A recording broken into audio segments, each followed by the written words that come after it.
नमस्कार साथियों, मैं अरुणेश यादव एक जिम्मेदार नागरिक होने के नाते आज सभी के सामने कुछ बातें रखना चाहूँगा।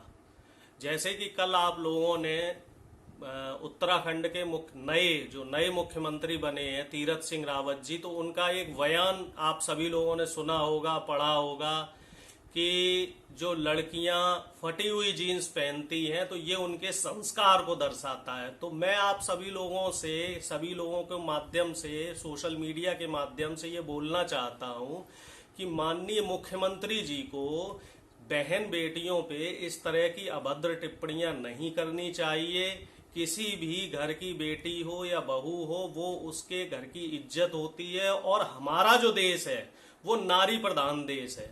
शायद मुख्यमंत्री जी 2014 के चुनाव से पहले के माननीय मोदी जी, प्रधानमंत्री जी के उस वक्तव्य को या उस बयान को भूल गए हैं कि बहुत हुआ नारी पे वार और अब की बार मोदी सरकार। तो क्या बहन बेटियों की इज्जत आबरू को पे लांछन लगाने के लिए ही लोगों ने आपको वोट दिया था?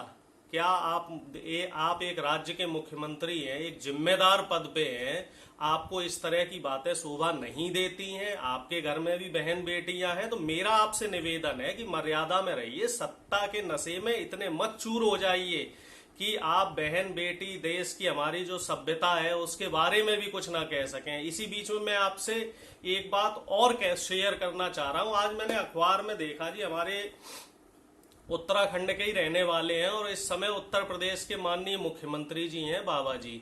तो बाबा जी ने कुछ बातें मीडिया के माध्यम से, प्रिंट मीडिया के माध्यम से आजकल जो प्रिंट मीडिया है वो ढोल पीटने का काम करता है। जैसे आज से 400-500 साल पहले क्या हुआ करता था, राजा महाराजाओं को जब जनता के बीच में कोई बात कहनी होती थी तो वो भाड़ों को हायर करते थे। भाड़ समझते हैं, जो गांव गांव, नुक्कड़ नुक्कड़ और चौराहे चौराहे जाके ढोल पीटते थे और राजा की बात बोलते थे कि राजा जी ने ये किया, राजा जी ने वो किया।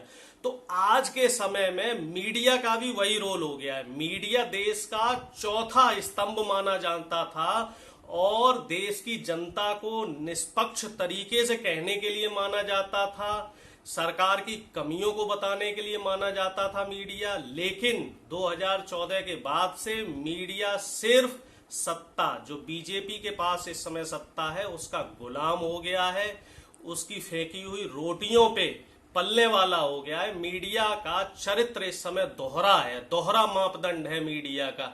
तो मीडिया के जरिए, प्रिंट मीडिया के जरिए एक नेशनल न्यूज में मुख्यमंत्री जी ने कुछ बातें कही हैं। पहली बात तो उसमें से एक ये है कि भारत देश के अंदर उत्तर प्रदेश दूसरी सबसे बड़ी अर्थव्यवस्था बन गया है। तो मुझे ये बात नहीं समझ में आ रही है, ये इतनी बड़ी अर्थव्यवस्था अगर उत्तर प्रदेश बन गया है तो उत्तर प्रदेश में ही सबसे ज्यादा बेरोजगारी, सबसे ज्यादा भ्रष्टाचार उत्तर प्रदेश में ही क्यों है? उत्तर प्रदेश में दूसरी बात और ये कह रहे हैं माननीय मुख्यमंत्री जी कि बेरोजगारी की दर 2017 में 17% से ज्यादा थी, जो कि अब घट के 4% रह गई है।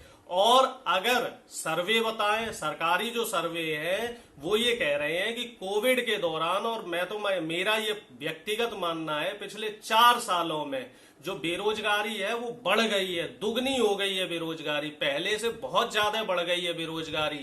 कोरोना की आड़ में जब से इन्होंने लेबर लॉ खत्म किया है तो यूपी में जितनी भी फैक्ट्री है, जितने भी छोटे छोटे कार्य हैं, उसमें जो पहले मजदूर थे या छोटे छोटे वर्कर थे, छोटे लेवल पे जो वर्कर थे, पहले मान लो एक कंपनी में 100 वर्कर हुआ करते थे तो आज की डेट में उस कंपनी में 20 या 25 वर्कर रह गए हैं।